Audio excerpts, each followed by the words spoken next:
자, 지금부터 큐블록 동영상 강의 두 번째 시간 큐블록 베이직에 대해서 공부해 보도록 하겠습니다. 큐블록 베이직은 마이크로소프트사의 비주얼 베이직하고 유사한 문법 체계를 가지고 있습니다. 만일 여러분이 비주얼 베이직을 사용해 본 경험이 있다면 큐블록 베이직은 금세 배울 수 있다는 뜻이 되겠습니다. 거기에다가 이제 자동 제어에 필요한 각종 라이브러리 기능을 추가한 제품이고요. 32비트의 실수 처리 능력을 가지고 있습니다. 사인, 코사인, 탄젠트, 로고 같은 수식 처리가 가능한 함수를 포함하고 있고요. 문자열을 저장할 수 있는 문자열 처리 기능과 그리고 레프트, 라이트, 미들, 스트링 같은 문자열 처리 함수를 처리할 수 있는 기능을 가지고 있습니다. 무엇보다도 기존에 있던 픽베이직하고 가장 큰 차이점이 있다면 구조적 프로그램이 가능하다는 것인데요.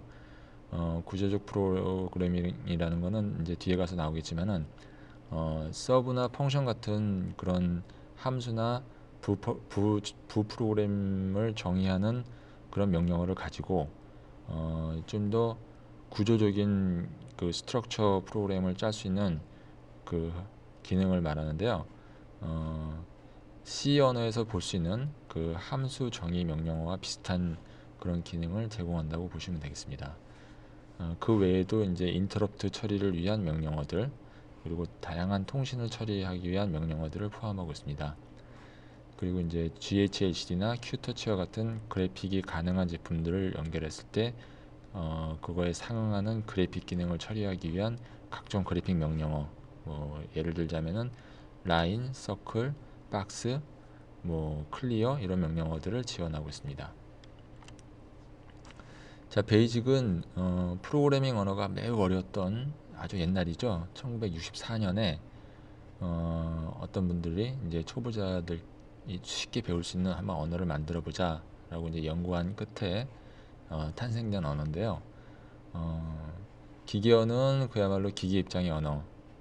여기 보시는 것처럼 ADDWF 10 뭐 콤마 F, 이거는 공배 본 사람이 아니고서야 알 수 없는 내용이죠. 이 명령어가 어떤 동작을 한다는 게, 그리고 이 명령어가 하는 동작을 안다고 하더라도 또 이 레지스터가 무슨 동작을 하는 레지스터냐, 아니면 일반 그냥 데이터 값을 저장할 수 있는 레지스터냐, 아니면은 뭐 어떤 기능을 특별한 기능을 갖고 있는 레지스터에 따라서 동작하는 게 각각 틀리기 때문에 이런 언어들을 가지고 프로그램을 뭐 100줄, 200줄, 1000줄 정도 짜나가다 보면은 프로그램을 짠 당사자도 뭐 한 달, 두 달 지난 다음에 다시 그 프로그램을 봤을 때 그 내용을 알 수가 없는, 도저히 이해가 안 되는, 한참 들여다 봐야지만 이해할 수 있는 그런 난해한 언어가 되겠습니다. 그래서 전문가들도 기계어는 잘 안 쓰지만은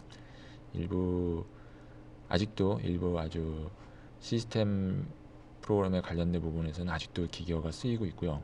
아주 소형 마이컴이라든가 아니면 핀수가 얼마 안 되고 메모리 사이즈가 얼마 안 되는 그런 조그만 마이컴에는 아직도 기계어가 쓰이고 있습니다. 어셈블러라고들 하죠.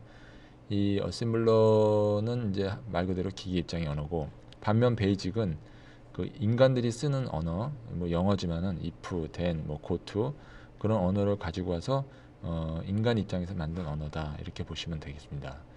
이 최초에 나왔던 베이직은 사실 지금의 베이직 형태하고는 많이 틀립니다. 뭐 행번호가 일일이 다 앞에 써줘야 되고, 그리고 지금 현재 뭐 아까 전에 얘기했던 구조적 프로그래밍 기능이라든가 그런 기능은 전혀 지원되지 않는 단순 고투나 뭐 고서버 같은 명령어만 가지고 프로그램을 짜도록 돼 있는데, 초보자 입장에서는 배우긴 쉽지만은 어느 정도 좀 복잡한 프로그램을 짜려다 보면은 서로 그냥 고투와 고서버가 얽히고 설켜가지고 마치 그 실타래처럼 막 얽혀 있는 프로그램이 나오기가 쉽습니다. 그래서 사람들이 이런 구조로 가지고는 복잡한 프로그램을 짤 수 없겠다 해서 이제 많이들 외면을 하고 있었는데, 이 마이크로소프트사에서 맨 처음에 나온 GW 베이직은 이제 그런 구조적 기능이 안 되는 베이직 언어였다가 나중에 이제 Q 베이직이라는 제품을 내놓으면서 그 구조적 프로그램이 가능한 형태로 이제 베이직을 약간 한마디로 성능을 좀 향상시켰습니다.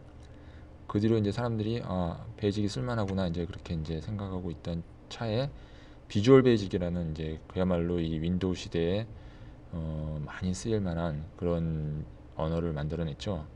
그래서 지금도 비주얼 베이직은 뭐 데이터베이스 쪽이라든가 아니면 단순한 유틸리티, 아니면 단순한 무슨 공장 자동화용 프로그램 그런 쪽을 개발하는데, 물론 PC 쪽에서 개발하는데 아직도 많이 쓰이고 있는 그런 언어입니다. 베이직은 아직도 많이 쓰이고 있고요. 그리고 최근에 베이직은 C 언어처럼 이제 함수 정의가 가능한 구조적 언어로 발전이 됐기 때문에 입문용 언어가 갖고 있는 어떤 그런 간편함, 배우기 쉽다는 어떤 그런 아주 간편함과 더불어, 그리고 실전용 언어가 가져야 되는 어떤 구조적인 문제, 이런 것까지 다 그 기능을 포함한 그야말로 두 마리 토끼를 다 잡을 수 있는 그런 언어가 됐습니다. 네, 많은 분들께서 그래도 컴퓨터 언어는 이제 막연히 어렵다고 그래서 이제 포기하시는 분들을 많이 봤는데요. 자, 이 문장을 보겠습니다. 이 문장은 if a가 a에 들어있는 값이 0하고 같다면은, 만약에 a에 들어있는 값이 0하고 같다면은 then, 그렇다면은 go to, 가라, abc라는 곳으로 가라라는 뜻입니다. 자, 이 문장을 이해하셨다면은 이미 여러분들은 베이직에 대한 이미 50%는 이해하고 있는 겁니다. 나머지는 이제 문장을 쓰는 방법이라든가 이 라벨을 정의하는 방법, 변수를 정의하는 방법, 이런 것들을 이제 부수적으로 배우고 나면은 아주 쉽게 베이직을 쓸 수 있는 것입니다. 너무 어렵다고 해서 지레 겁을 먹고 포기하기보다는 한번 도전을 해보시고 거기서 어떤 내용들을 파악을 해서 한 단계 한 단계 새로운 내용을 배워나가면서 그렇게 해서 실력을 향상시키는 것입니다. 이미 전문가들, 이미 베이직을 잘 알고 있고 뭐 어셈블러를 잘 알고 있고 C를 잘 알고 있는 전문가들도 모든 명령어를 다 머릿속에 암기하고 있지는 않습니다. 그분들도 필요할 때는 매뉴얼을 뒤져가면서 프로그램을 짜는 것이고요. 전문가들도 딴 사람이 짠 소스를 참고를 합니다. 메이커에서 제공하는 응용 소스를 참고하기도 하고요. 또 다른 사람들한테 도움을 받기도 하고요. 그리고 전문가들도 아주 머리가 뛰어난 천재가 아닌 다음에 모든 분야를 다 알고 있는 게 아니기 때문에 자기가 경험해보지 않은 분야가 있다면 다들 책을 찾아보면서 아니면 인터넷을 뒤져보면서 배워나가면서 프로그램을 짜고 있습니다. 그래서 여러분들이 처음부터 베이직을 완벽하게 다 알아야 된다, 뭐 베이직 명령어는 다 외워야 된다, 그런 강박관념을 버리시고 이 동영상 강의를 들으시면서 중요한 거는 전체의 흐름을 이해하는 것입니다. 전체의 흐름을 일단 이해를 하시고 난 다음에 나중에 이제 실제로 프로그램을 짜실 때 모르는 거는 이 동영상 강의나 아니면은 저희들이 제공하는 어떤 매뉴얼을 보면서 그 모르는 부분을 그때그때 해결하면서 프로그램을 짜실 수 있습니다.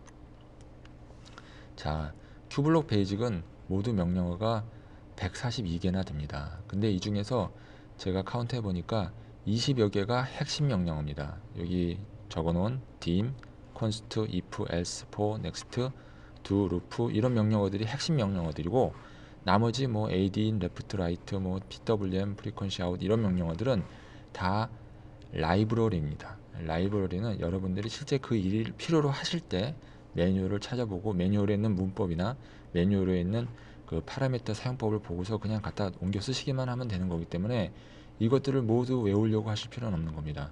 문제는 여기 있는 요 기본 명령어 사용법은 알아야 된다는 거죠. 영어로 치면은 뭐 비동사, 뭐 have, 뭐 이런 기본적으로 영어를 쓰면서 반드시 여러분들이 알아야 되는 그런 동사나 어떤 명사들이 있듯이 이 큐블록 베이직에서도 베이직 프로그램이 이루어지기 위해서 필요한 기본적인 명령어가 있는 것입니다. 이 명령어들만 알면 되기 때문에 너무 처음부터 이렇게 겁을 먹을 필요는 없습니다. 정말 이것밖에 없습니다. 다른 거는 책을 보면서 그때그때 익히시면 되는 겁니다. 자, 그러면 방금 전에 얘기했던 그런 명령어들을 어떻게 활용하는 건지 한번 하나하나 짚어보도록 하겠습니다. 자, 여러분들이 베이직 프로그램을 짜실 때 가장 먼저 해줘야 될 일이 변수를 정의하는 일인데요. 변수를 왜 정의해야 되느냐? 바로 변수는 프로그램 실행 도중 어떤 값을 저장하기 위한 빈 방이다, 이렇게 생각하시면 됩니다. dim 명령으로 이 빈 방의 크기를 결정한다, 이렇게 보시면 되겠죠. 뭐 예를 들어 볼까요? 여러분들이 주말에 친구들하고 뭐 스키장을 간다, 어디 뭐 바닷가에 놀러 간다 했을 때 1박 2일로 간다 가정을 했을 때 말이죠. 뭐 방을 미리 예약을 해야 되겠죠. 그럼 여러분들이 전화를 하셔가지고 친구들이 이제 많으면은 큰 방을 잡고 뭐 적으면은 뭐 작은 방을 잡듯이 이 베이직에서도 이 dim이란 명령을 써서 이 A라는 이름을 붙여줘야 됩니다. 예약할 때도 내 이름을 대고 예약을 하듯이 말이죠. A라는 이름을 하나 장명을 해주시고 그 다음에 이게 as 곧 뭐 as는 equal 정도로 보시면 됩니다. 인테저형이다 이렇게 적어주시면 됩니다. 바로 이게 변수를 정의하기 위한 명령어의 전부 답니다. 인테저형으로 저장할 수 있는 방을 예약해 주세요 라는 뜻으로 이제 보시면 됩니다. 방이 있어야 그 안에 데이터를 넣을 수가 있으니까요. 큐블록에서 사용할 수 있는 변수형의 종류는 모두 5가지가 있습니다. 자, 제일 작은 바이트형이 있고요. 바이트형은 8비트, 즉 한 바이트의 공간만 차지하고 있습니다. 그래서 저장할 수 있는 데이터 값의 크기는 0부터 255까지만 저장할 수 있습니다. 만일 생각을 해봐서 이 변수는 255까지만 저장하면 되겠다 싶으면 이제 바이트형으로 선언을 하면 되겠죠. 근데 255를 넘을 것 같다. 그러면 이제 그보다 한 단계 더 큰 인터저형으로 선언하시면 됩니다. 인터저형은 2바이트의 공간, 16비트의 공간을 차지하고 있고요. 0부터 65,535까지를 저장할 수 있습니다. 자, 이거 가지고도 부족하다 하시면 이제 그보다 한 단계 더 큰 롱형을 쓰시면 되고요. 롱형은 32비트형이고 여기 보시는 이 숫자만큼 마이너스부터 플러스가까지 다 저장할 수 있습니다. 이 정도면 웬만한 숫자를 다 저장할 수 있는 큰 영역이죠. 만일 이거 가지고도 안 된다. 그리고 소수점도 필요하다. 그런 분들은 여기 보시는 이 싱글형을 사용해야 되겠죠. 이 싱글형은 마이너스 3.4, 2는 이제 10의 이건 좌승 이런 뜻이고요. 그러니까 마이너스로 10의 38승까지 그리고 플러스로 역시 그러니까 굉장히 아주 큰 숫자 영역을 저장할 수 있고요. 그리고 무엇보다도 이제 소수점을 포함할 수 있기 때문에 소수점을 포함한 어떤 연산을 처리할 때 그때는 이제 반드시 싱글형을 저장해서 싱글형으로 데이터를 저장해서 써야 되겠죠. 그리고 이제 요거 네 가지는 이제 다 숫자를 저장하기 위한 데이터형인데요. 그거 말고 이제 문자열을 저장하기 위한 데이터형이 있습니다. 스트링형이라고 있는데 뒤에서 이제 자세하게 설명을 따로 드릴 건데요. 뭐 어떤 이름이라든가 코리아 뭐 아니면은 뭐 회사 이름 컴파일 이런 이름을 저장할 때 여기는 숫자밖에 저장을 못하기 때문에 이쪽에다 저장할 수 없고요. 스트링형으로 문자열을 저장할 수 있는 변수를 만들어서 거기다 이제 저장을 해야 되겠습니다. 문자열은 이제 최대 127바이트까지 쓸 수 있고요. 그보다 더 큰 걸 원할 때는 문자열 여러 개를 배열 형태로 쓰는 그런 방법이 있겠습니다. 자, 실제로 문법은 어떻게 기술해야 되는지 여기 써놨는데요. 뭐 앞에 설명했듯이 dim이라고 일단 쓰시고요. 한 칸 띄고 변수명을 하나 써주시고 그리고 as 쓰시고 이제 변수형을 쓰시면 됩니다. 자 여기 보시면 아시겠지만은 정수는 소수점이 없는 숫자죠. 0이나 뭐 123이나 5000 이런 숫자는 이제 소수점이 없으니까 정수형은 바이트형, 인테저형, 롱형이 있고요.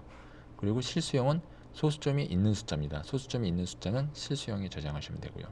그리고 이게 5가지 중에서 음수를 저장할 수 있는 데이터형은 롱형과 싱글형밖에 없습니다. 바이트형이나 인테저형은 보시다시피 양수만 저장할 수 있고요. 마이너스 숫자는 저장할 수가 없죠. 스트링에는 숫자 자체를 저장할 수가 없고요. 문자열만 저장할 수 있으니까요. 자, 메모리 공간을 한번 살펴보도록 하겠습니다. 큐블록 12280의 경우에는 총 2KB 공간이 있는데요. 그 중에 이제 100KB는 버퍼나 워크 에어리어를 쓰는 공간이기 때문에 유저가 쓸 수는 없고요. 큐블록에서 시스템에서 쓰고 있고요. 그리고 나머지 1948바이트가 유저 여러분들이 마음껏 쓸 수 있는 그런 공간이 되겠습니다. 만일 여기다가 바이트형으로만 된 데이터형을 변수형을 선언한다 했을 경우에는 총 1948바이트를 다 바이트형으로 쓸 수가 있겠죠. 인테저형일 경우에는 인테저는 2바이트를 차지하니까 974개, 롱형이나 싱글형은 4바이트를 차지하니까 480개까지 사용 가능합니다. 자, 이 정도면 웬만한 중규모 프로그램을 짤 수 있는 충분한 공간이고요. 만일 내가 짜는 프로그램은 조금 특별해가지고 이 공간 가지고는 모자라다, 그러시는 분들은 CB280보다 한 단계 더 큰 제품인 CB290을 선택하시면 됩니다. CB290은 총 24,400바이트의 공간을, 데이터 공간을 가지고 있습니다. 여기다가 데이터를 충분히 저장할 수도 있고요. 또 CB290이 갖고 있는 장점은 이 모든 데이터 공간을 배터리 백업을 해서 전원이 없을 때에도 그 내용을 유지할 수 있게 하는 그런 킵하는 기능이 있다는 거 알아두셨으면 좋겠습니다. 자, 문자열이 무엇이냐 한 번 더 설명을 해드리도록 하겠습니다. 다른 변수형은 이제 숫자만 저장할 수 있지만은 문자열은 말 그대로 문자를 저장할 수 있는 겁니다. 예를 들어 뭐 이름이나 뭐 회사명 같은 걸 저장할 수가 있겠죠. 지금 이제 베이직에서 어떻게 소스를 구성하는지 한번 볼까요? 자, 다른 거랑 똑같이 dim이라고 써주시고요. 그리고 이제 이렇게 이름을 하나 더 정의를 해주셔야죠. 여기서는 이제 st1이라고 해놨습니다. 그리고 as 하시고 string 하시고 이제 하나 더 써줘야 됩니다. 곱하기 표시해 주신 다음에 아스테리크 곱하기 표시해 주신 다음에 30은 뭐냐면은 이 st1이라는 이 변수명의 최대 30바이트까지만 저장하겠다라는 그런 뜻이 됩니다. 그래서 이제 여러분들이 어떤 문자열을 써야 되는데 제가 이번에 쓰는 이 st1은 맥시멈 한 30바이트면 충분하다. 그럴 경우에는 이제 30이라고 써주면 되고요. 만약에 안 써주면은 그냥 스트링에서 그냥 뒤에 아무것도 안 쓸 수도 있는데요. 안 써주면은 64바이트로 그냥 결정을 해줍니다. 그러면 내가 뭐 10바이트밖에 안 쓰는데 64바이트로 공간을 확보해 놓으면은 뭐 좋게 하겠지만은 그만큼 메모리가 낭비가 되는 거죠. 다른 용도로 쓸 수 있는 메모리가 줄어드는 거니까 될 수 있으면 여러분들이 쓸 만큼만 데이터 공간을 확보해주는 그런 배려를 좀 해주셔야 됩니다. 자, 상수정에 대해서 한번 알아보겠습니다. 상수란 소스 프로그램 안에서 사용하는 이제 고정된 숫자를 말하는데요. 하여튼 소스 안에서 작성된 모든 숫자는 상수라고 얘기를 합니다. 지금 자, 이 소스를 볼까요? 자, a는 이꼬르 3.14, 3.14 상수입니다. a는 이꼬르 2.4 곱하기 3.14, 2.4도 상수고요. 3.14도 상수인데 그냥 이렇게 쓰면 되지 왜 상수 정의를 해야 되느냐? 자, 이 어떤 의미를 갖고 있는 상수는 상수 정의를 해서 사용하면 한결 편리합니다. 예를 들어서 지금 이 프로그램하고 이 프로그램을 비교해 볼까요? 3.14는 파이 값입니다. 그래서 const pi equal 3.14 해두면은 앞으로 이 명령어 뒤에 있는 모든 소스에서 pi라고만 써주면 이게 곧 3.14로 대치가 됩니다. 3.14를 의미하게 되겠죠. 그래서 앞에 a 이꼬르 3.14를 쓴 거를 a 이꼬르 파이라고 쓸 수 있고요. 그리고 밑에 a 이꼬르 2.4 곱하기 3.14로 쓴 부분을 a 이꼬르 2.4 곱하기 파이라고 써줄 수 있습니다. 그러면 이제 프로그램을 많이 기술할 때 뭐 어떤 점이 편리한 것인가 뭐 딱 보시면 아시겠지만은 일단 일일이 숫자를 다 입력하지 않고 요 이름만 입력하면 되기 때문에 일단 타이핑하는 수고를 덜 수도 있겠고요. 그리고 입력을 하다 보면은 실수로 예를 들어서 이 숫자가 길 경우에는 잘못된 숫자를 칠 수도 있겠죠. 근데 이렇게 간결한 하나의 문자로 선언을 했을 때는 그런 실수를 할 가능성이 없어지고요. 그리고 또 하나 장점이 뭐냐면은 어떤 값이 이제 소스 전체에 걸쳐서 여러 번 이제 이 파이라는 값이 딱 쓰였는데 뭐 어떤 이유에서든지 이 값을 좀 바꾸고 싶다. 이런 경우에는 다 찾아다니면서 일일이 다 바꿔줘야 되겠죠. 근데 여기서는 이제 여기서만 바꿔주면 됩니다. 3.24로 바꾸고 싶다. 그럼 여기서 3.24로 바꿔주고 그리고 프로그램을 다시 컴파일 다운로드 시키면은 파일하고 적어준 데에는 다 3.24가 들어가는 거겠죠. 그래서 일괄적으로 어떤 숫자를 관리할 수도 있고 눈으로 보기에도 편하고 그리고 어떤 의미를 파악하기도 좋기 때문에 이 상수 정의는 아주 자주 빈번히 사용하는 그런 기능이 되겠습니다. 디바이스 정의에 대해서 알아보겠는데요. 큐블록 베이직 소스의 가장 첫 번째 줄에 항상 써야 되는 것이 바로 디바이스 정의입니다. 지금 여러분이 작성하고 있는 소스가 어떤 디바이스용인지를 알려주는 이름표와도 같은 역할인데요. 지금 여기 보시는 것처럼 const device equal cb280이라고 써주시면은 이 뒤에 있는 소스는 이제 뭐 cb280용 소스다 이렇게 알려주는 게 되겠죠. 자, 요 내용을 보시고 이제 눈치가 빠르신 분들은 금세 아셨겠지만은 방금 전에 배우신 이 콘스트 p 이꼬르 3.14 여기는 콘스트 디바이스 CB280. 자, 뭐가 똑같은지 아시겠죠? 즉 이 디바이스 정의 문장이 상수 정의의 하나의 그 부분이라고 보시면 됩니다. 이 큐블록에서는 이제 디바이스라는 어떤 예약어를 갖고 있는 건데요. 이 예약어에다가 CB280이라는 값을 넣어주는 겁니다. 그래서 이 나중에 이 큐블록 스튜디오에 있는 컴파일러가 이 디바이스라는 이 상수명에 들어있는 값을 보고서 아 이게 CB2800용 소스구나 또 혹은 CB290용 소스구나 이렇게 판단하고 프로그램을 컴파일한다 이거죠. 그래서 이 프로그램이 CB220용 프로그램일 경우에는 그거에 맞게끔 오브젝트 코드가 생성이 되고 CB280일 경우에는 그거에 맞게끔 오브젝트가 생성이 되기 때문에 이 콘스트 디바이스 명령은 반드시 프로그램의 첫 번째 줄에 써줘야 되는 것입니다. 자, 잊어버리지 말고 꼭 써주도록 하세요. 자, 이제 방금 여러분들이 이제 변수명도 보셨고 상수명도 보셨는데 이름을 줘야 되겠죠. 이 장명을 해야 된다는 뜻입니다. 변수명이나 상수명은 아무거나 사용해도 좋지만은 몇 가지 룰이 있습니다. 첫 번째, 영문자로 시작하거나 한글로 시작하면 좋습니다. 예를 들어서 A, B, C, 뭐 수압, 전기량 이렇게 한글도 쓸 수 있고요. 영문자로 시작하면 됩니다. 단 숫자로 시작하는 건 안 됩니다. 숫자로 시작하는 거는 제가 아까 말씀드렸죠. 소스 안에 등장하는 모든 숫자는 상수로 보기 때문에 이걸 변수명이라고 아무리 우겨도 큐블록 스튜디오는 상수로 봅니다. 그래서 이거는 변수명으로 쓸 수가 없고요. 또 베이직 명령어, 예를 들어서 고투나 포 이런 건 베이직에서 쓰고 있는 명령어지 않습니까? 이걸 갖다가 변수명으로 쓸 수는 없는 것입니다. 그래서 예약어도 안 되고요. 그리고 이제 안 되는 건 아니지만은 별로 권하고 싶지 않은 그런 변수명들이 있습니다. 첫 번째, 너무 긴 변수명. 이렇게 긴 변수명으로 변수를 정해놓으면은 프로그램 짤 때 이걸 그때그때 다 쳐줘야 되는데 너무 힘들겠죠. 기억하기도 힘들고. 그리고 너무 복잡한 변수명, 막 숫자도 들어가 있고, 막 영문자도 막 들어가 있고 이런 거는 역시 기억하기 힘들기 때문에 별로 권하고 싶지 않습니다. 될 수 있으면은 기억하기 쉽고 짧고 간단한 걸로 장명을 해주시면 되겠습니다. 자, 연산자가 이제 등장하는데요. 연산자는 여러분들이 쓰는 탁상용 계산기에도 보면은 플러스 마이너스 곱하기 나누기 같은 연산자가 있습니다. 어렵게 생각하실 필요 없고요. 베이직에서는 이제 단지 나누기는 슬래시로 표현한다는 거, 그 정도만 알고 있으면 되겠습니다. 그리고 이제 우리가 평상시 자주 안 쓰는 그런 연산자 중에 하나가 이제 모드라는 연산자가 있는데요. 이거는 이제 보통 나누기 연산자는 나눈 그 결과 몫을 취하는 거고요. 이 모드는 나누고 난 다음에 몫은 버리고 나머지를 취하는 겁니다. 지금 여기 보시면은 5 나누기 2를 하면은 몫이 2가 되겠죠. 이게 나누기 연산자라면 A에 2가 들어가는 겁니다. 근데 여기서는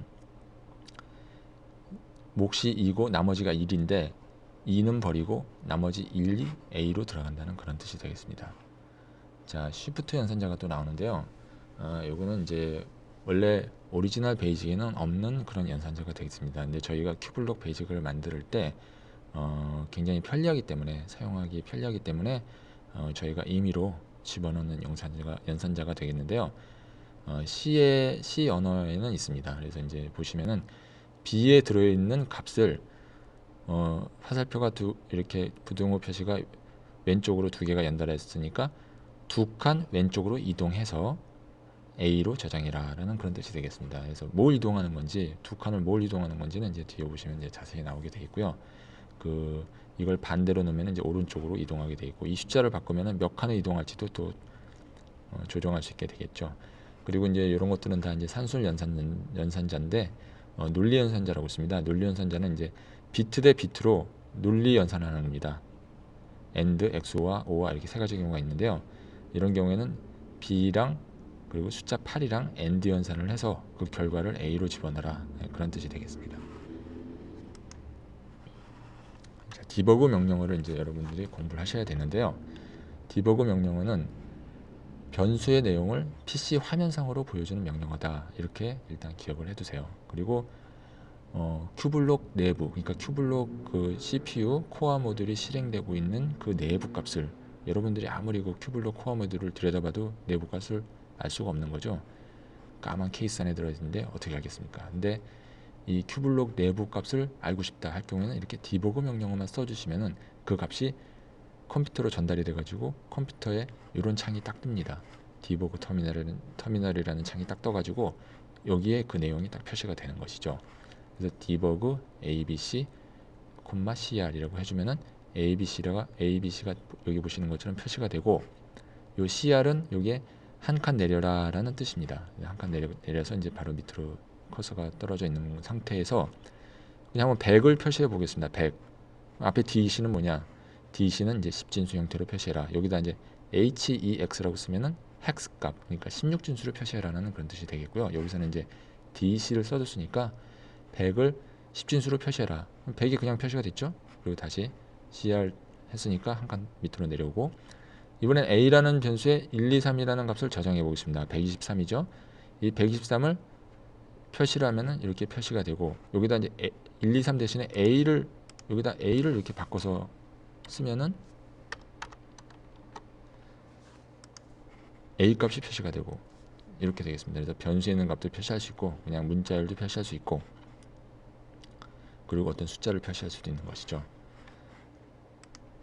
자, 연습 문제 한번 풀어보도록 하겠습니다. 인테저형에 변수 A를 선언하고 A에 3을 넣으세요. 너무 쉽죠? 자, 쉽지만은 확인하는 의미에서 한번 해보도록 하겠습니다. 자, 제자리에는 큐블록 스튜디오와 그리고 큐블록 스터디 보드, 그리고 RS232C 케이블까지 다 지금 연결이 되어 있는 상태입니다. 여기서 이제 프로그램만 입력하면 되는데요. 맨 처음에는 이제 U를 눌러서 화면을 깨끗하게 클리어해 뒀습니다. 이 상태에서 가장 처음 입력해야 될 명령어는 여러분들이 배웠듯이 const device CB280, 제자리에 현재 CB280 연결이 되어 있고요. 그 다음에 연습 문제에 보셨듯이 A라는 변수를 인테저형으로 선언을 하고 거기에 숫자 3을 넣으세요 라고 되어 있죠. 자, dim A as integer 선언하시고 A에다가 3을 넣겠습니다. 자, 이렇게 되면 첫 번째 문제를 푼 게 되겠는데요. 자, 이걸 실행해도 일단 실행을 하고자 하니까 이제 현재 작성한 프로그램을 어떻게 저장을 할 것이냐, 어떤 파일명으로 저장을 할 것이냐 물어보는 이제 창이 떴습니다. 자, 이거는 이제 스텝 1이라는 이름으로 한번 저장을 해 보겠습니다. 자, 그리고 여기 보이는 런 버튼을 누르면은 여기가 순간적으로 싹 증가되면서 지금 다운로드가 됐는데요. 이 프로그램은 현재 아무런 반응을 나타내지 않고 있습니다. 왜냐하면은 A라는 변수에 3만 집어넣었을 뿐이지 어떤 동작을 하는 명령어가 하나도 없기 때문이죠. 자, 그래서 첫 번째 문제를 한번 풀어봤고요. 자, A에다가 100을 곱해서 다시 A에 넣으세요. A에 3이 들어있는 상황에서 A에다가 100을 곱해서 다시 A에 넣으려면은 자, 이런 식으로 명령을 써주면 되겠죠. 베이직에서 곱하기는 X 표시가 아니라 여기 키보드에 보시면 숫자 8 위에 있는 아스테리크, 쉬프트 키하고 8자를 누르면 표시가 되죠. 이 아스테리크가 바로 곱하기입니다. 그래서 A 곱하기 100을 해서 그 결과를 다시 A에 넣는 게 되겠습니다. 자, 나머지 연산자, 쉬프트 연산자, 논리 연산자를 사용해서 계산한 결과를 디버그 명령을 사용해서 표시해 보세요. 자, 지금까지는 어떤 변수에 집어넣고 말았는데요. 일단 이걸 갖다가 디버거 명령어를 사용해서 한번 표시해 보도록 하겠습니다. 지금 변수 A에 들어있는 값을 디버그 숫자 10진수로 해서 A로 표시해 보도록 하겠습니다. 자, 그리고 여기서 이제 한 가지 더 해줘야 될 일이 있다면요. 딜레이 500을 해줘야 됩니다. 이거는 왜 필요하냐면은 이 큐블록이 실행 속도가 워낙 빨라가지고요. 이거를 다운로드 하자마자 큐블록은 바로 딱 실행이 되거든요. 근데 디버그 터미널이 화면에 딱 뜨는데 걸리는 시간이 약간의 시간이 필요합니다. 그래서 이 딜레이가 없다면은 디버그 터미널이 뜨기도 전에 벌써 숫자가 표시돼 버리고 말기 때문에 화면에는 아무것도 안 나게 됩니다. 그래서 이제 디버그 터미널이 뜨는 동안 살짝 기다려주는 딜레이 명령어를 삽입시켜 준 겁니다. 자, 보시면은 300이 표시된 걸 볼 수가 있죠. A에 맨 처음에 3을 넣고 곱하기 100을 했기 때문에 결과는 3 곱하기 100이니까 300 제대로 표시가 됐습니다. 자, 이걸 가지고 다른 나머지 연산자, 그러니까 모드 연산자가 됐죠. 쉬프트 연산자, 논리 연산자를 사용해서 계산된 결과를 한번 표시해 보도록 해보겠습니다. 자, 지금은 이제 곱하기 연산자를 해봤는데요. A에다가 아까 공부하신 것처럼 최초에 5를 넣고 A를 2로 모드한 값을 다시 A에 넣어서 표시를 한번 해보도록 하겠습니다. 자, 아까 설명드린 대로 1이 표시가 되어 있죠. 한번 나누기로 한번 바꿔볼까요? 자, 뭐가 표시되어야 됩니까? 2가 표시되어야겠죠. 자, 2가 표시가 됐습니다. 자, 디버그 터미널은 한번 보고 난 다음에 이렇게 클로즈를 해주셔야 다음번 다운로드 할 때 제대로 이렇게 다운로드가 되고요. 만약 클로즈를 안 하셨다 할 경우에는, 자, 지금 이 컴포트가 다른 곳에도 사용 중에 있습니다. 디버그 터미널 종료하십시오라고 이렇게 메시지가 뜨죠. 그러니까 반드시 디버그 터미널을 보신 다음에는 클로즈를 해주셔야 됩니다. 자, 쉬프트 연산자 한번 써볼까요? 자, A에 들어있는 값을 지금 현재 A에 5를 넣은 상태에서 A를 한 칸만 왼쪽으로 쉬프트 시켜보도록 하겠습니다. 어떻게 변하는지 한번 볼까요? 자, 10이 됐습니다. A가 5가 들어있었는데 10이 된 거죠. 왼쪽으로 한 칸 쉬프트 하는 거는 곱하기 2의 효과가 있습니다. 그래서 5가 곱하기 2 된 10이 된 거죠. 자, 여기다가 한번 8을 넣어보고 이번엔 반대로 오른쪽으로 쉬프트 해보겠습니다. 클로즈 해야 되겠죠. 자, 이럴 경우에는 오른쪽으로 쉬프트 하는 건 나누기 2의 효과가 있습니다. 그래서 8에서 나누기 2를 해서 이제 4가 표시가 된 게 되겠죠.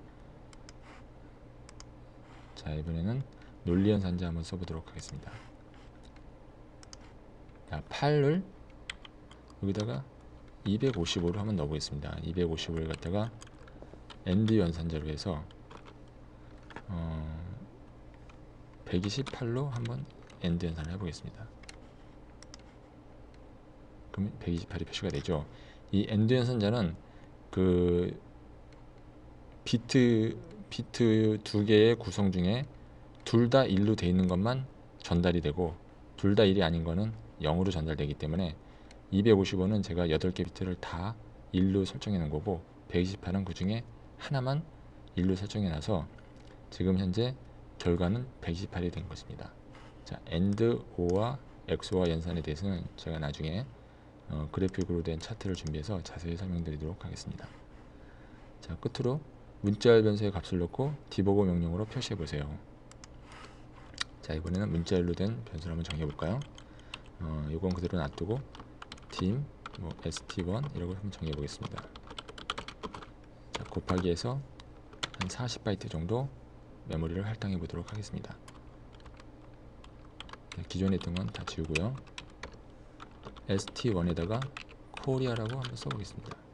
자, 문자열을 정해 주실 때는 반드시 앞뒤로 따옴표를 적어 주셔야 됩니다. 이 따옴표는 문자열을, 이 코리아라는 내용이 문자열이다 라는 어떤 그런 의미를 나타내는 건데요.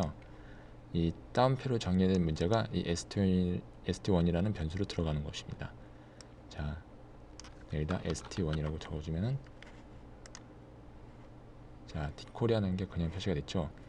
만약 여러분이 여기 적어준 데이터 40바이트를 초과하는, 넘치는 그런 내용을 저장한다 할 경우에는 어떻게 되겠습니까? 이건 너무 크니까 한 10바이트로 조정해 볼까요? 그리고 10바이트가 넘는 그런 내용을 한번 써보도록 하겠습니다. 자, 이렇게 되면 10바이트가 훌쩍 넘었죠? 이렇게 해서 실행시키면은, 자, 10바이트까지밖에 저장이 안 됩니다. 왜냐하면은 여기서 10바이트만 확보해 놨기 때문이죠. 넘치는 건 저장을 못 하는 겁니다. 그래서 이런 경우에는 여기다가 한번 또 다른 숫자로 바꿔볼까요? 어디까지 저장하나 한번 봅시다. 자, 이번에는 아까보다 좀 늘어났지만 그래도 완벽하게 다 저장하지 못했습니다. 자, 이런 식으로 문자열 변수를 선언하실 때 내가 얼마만큼 큰 문자열을 쓸 건지를 사전에 미리 잘 생각해 보신 다음에 크기를 정해야 되겠습니다. 자, 이렇게 해서 첫 번째 연습 문제를 한번 풀어봤고요. 자, 다음에 이제 반복 실행에 대해서 한번 공부해 보도록 하겠습니다. 베이직에서 가장 자주 등장하는 반복 실행 명령으로 forNext 명령어가 있습니다. forNext는 for와 next 명령 사이에 있는 명령어를 일정한 숫자만큼 반복 실행하는 명령입니다. 지금 여기 예문에 보시는 것처럼 for하고 next 사이에 어떤 명령어가 있죠. 이 명령어가 1개가 됐든 10개가 됐든 100개가 됐든 어떤 일정한 숫자만큼 반복 실행하는 겁니다. 지금 여기서는 0부터 10까지 즉 11번이죠. 11번 반복 실행하라고 이렇게 명령어를 한 겁니다. A는 무엇이냐? A는 반복 횟수를 카운트하기 위한 임시 변수입니다. 그래서 반드시 임시 변수를 사용해서 카운트를 해줘야 되는데 보통 이 임시 변수를 매개 변수라고들 부르는데요. 이 매개 변수를 루프 안에서 사용하는 경우가 많습니다. 그래서 이거는 카운트 해주기도 하지만은 그걸 갖다가 루프 안에서 지금 현재 몇 바퀴째 실행하고 있는 건지 그걸 이용해서 뭐 다른 계산도 하기도 하고요. 화면상에 표시도 시켜주기도 하고 루프 안에서 사용하는 경우가 많습니다. 자, forNext 명령어 이해하셨죠? 간단합니다. 여기에 이제 좀 더 복잡한 사용 방법이 있긴 하지만은 지금은 이제 기초를 아는 게 중요하기 때문에 그런 거는 나중에 예문이나 어떤 따로 설명드릴 기회가 있을 때 설명드리도록 하겠습니다.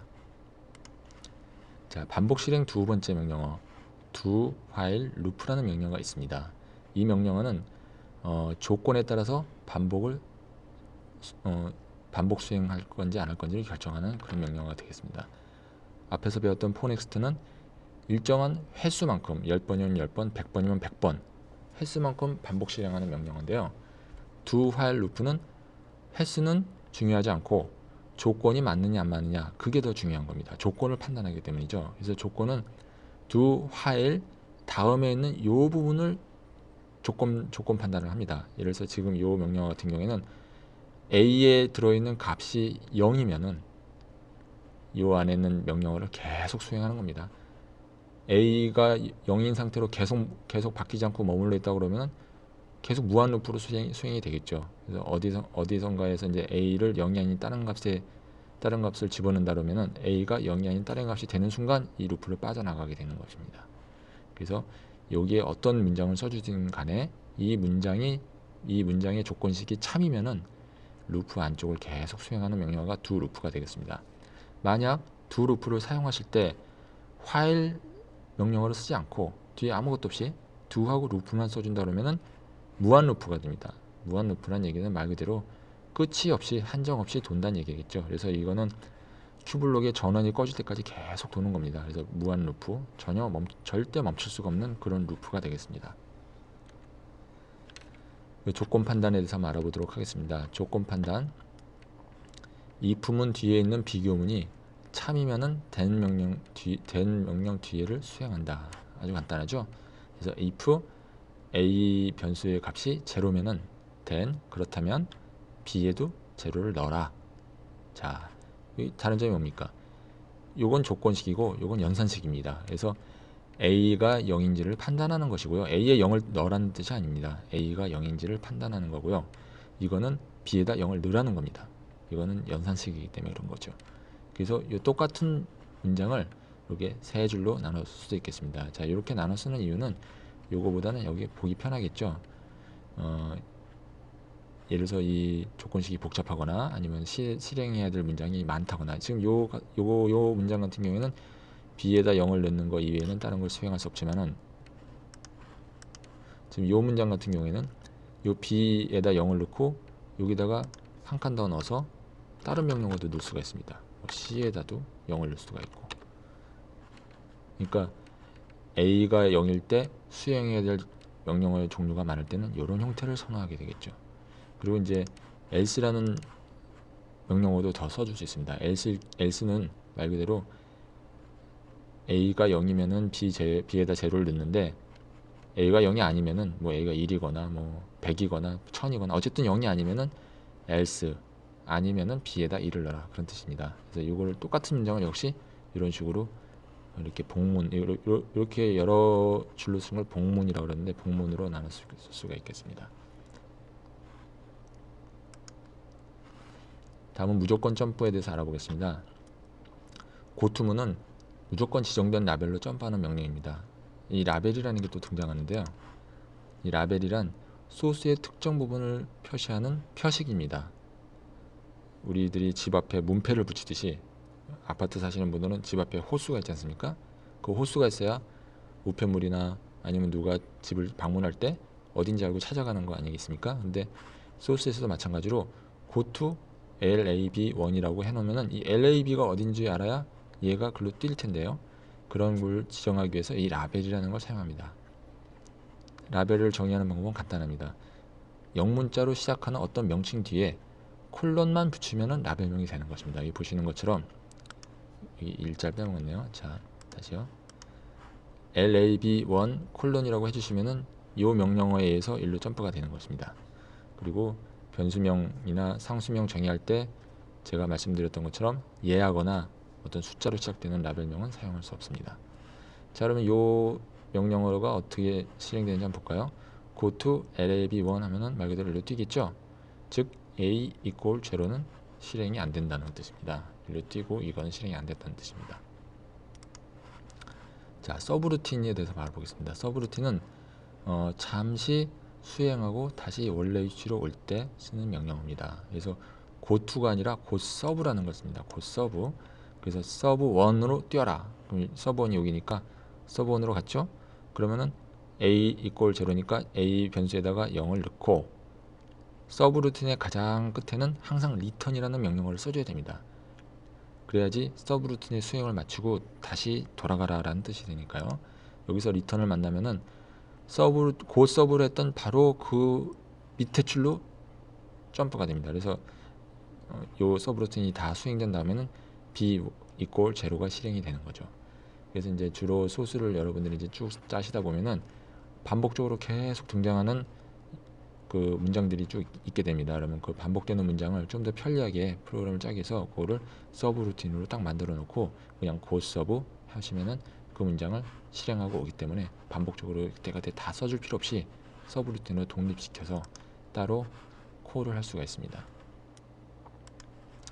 자, 이제 연습 문제를 한번 풀어보겠는데요. 이번 연습 문제가 이번 베이직 강의 첫 번째 강의의 마지막 연습 문제가 되겠습니다. 자, for next를 사용해서 1부터 10까지 디버그 화면에 한번 표시해 보세요. 자, 이 정도는 여러분들도 쉽게 할 수 있는 내용이 되겠죠. 자, 여기서 여기까지 싹 지우고 한번 해보겠습니다. 자, 이것도 필요가 없죠. 자, for next for a는 0 to 10 debug this acr 그러면 이제 매개 변수 a의 값이 디버그 스크린에 표시가 되는 겁니다. 자, next 써줘야 되겠죠. next 뒤에는 아무것도 안 써줘도 됩니다. 자, 이렇게 해서 실행해 보겠습니다. 자, 여기 보시는 것처럼 0부터 10까지가 표시가 됐습니다. 자, 여기서 재밌는 걸 한번 해볼까요? 여기다 물음표를 붙이게 되면은, 자, 아까랑은 틀리죠? a의 값이 뭐다 라는 식으로 이름도 같이 표시해 주기 때문에 여러분들이 복잡한 프로그램을 짜실 때 이 DC 물음표를 써주시면은 어떤 변수의 값이 뭔지 여러가지 변수들이 섞여 있을 거 아닙니까? 숫자만 막 표시되어 있다면은 어떤 숫자가 어떤 변수의 값인지 알 수 없으니까 그럴 때는 물음표를 사용해서 이 숫자의 주인이 누군지를 디버그 터미널 안에서 알 수 있도록 그렇게 되어 있으니까 이것도 많이 활용하시기 바랍니다. 두 번째를 볼까요? 구구단을 한번 표시해 보세요 라고 되어 있는데요. 구구단 프로그램 한번 짜보도록 하겠습니다. 한 6단을 짜볼까요?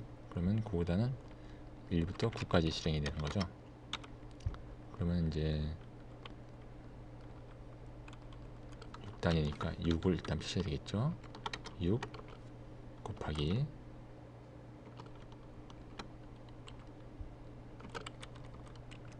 a가 표시가 되어야 되겠죠.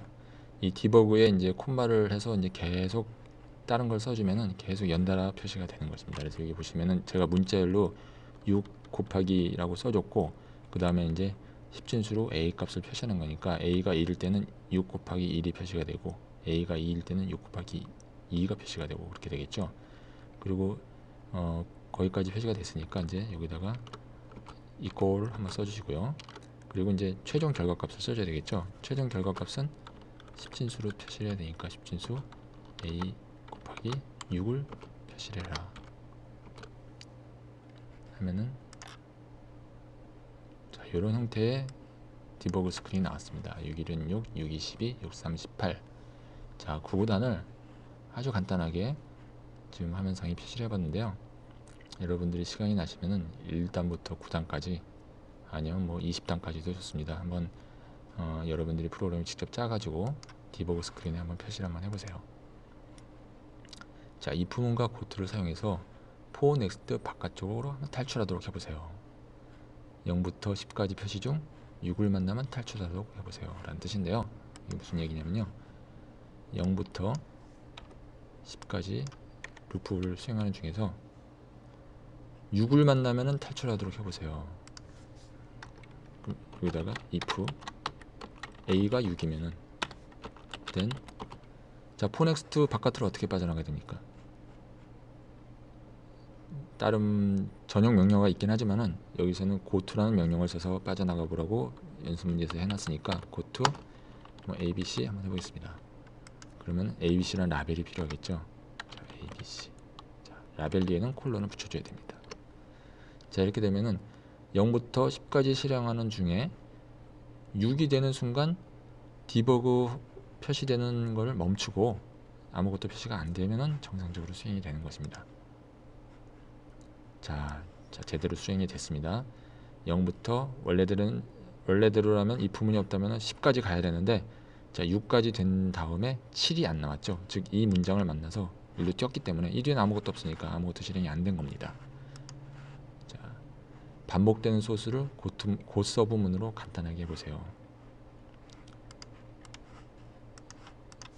자, 여기서부터 여기까지 지우고 한번 제가 어떤 프로그램을 짜보도록 하겠습니다. 예를 들어서 여러분이 어떤 곱셈 명령어를 자주 써줘야 된다. 그래서 a는 a 곱하기 1을 자꾸 써줘야 되는데, 이렇게 귀찮지 않습니까? 이렇게 자꾸 쓰면은. 그래서 이거를 곧서브 명령으로 multi a multi2 이렇게 써주고, 여기서 이걸 이렇게 써주는 겁니다. 리턴 해주시고, 그리고 여기서는 그냥 곧서브, 이건 이제 단순한 예를 든 거기 때문에 물론 이거보다 훨씬 더 복잡한, 이게 뭐 여러 가지 문장들이 뭐 b는 뭐 3이고 이런 문장들이 여러 개 있을 때 곧서브 명령어가 이제 빛을 발하게 되는 건데요. 두 번만 한번 써보도록 해보겠습니다. a에 0을 넣은 상태에서 1을 넣은 상태에서 곱하기 1을 두 번 수행하는 거죠. 디버그로 한번 표시를 해보고 결과값을 보기 위해서.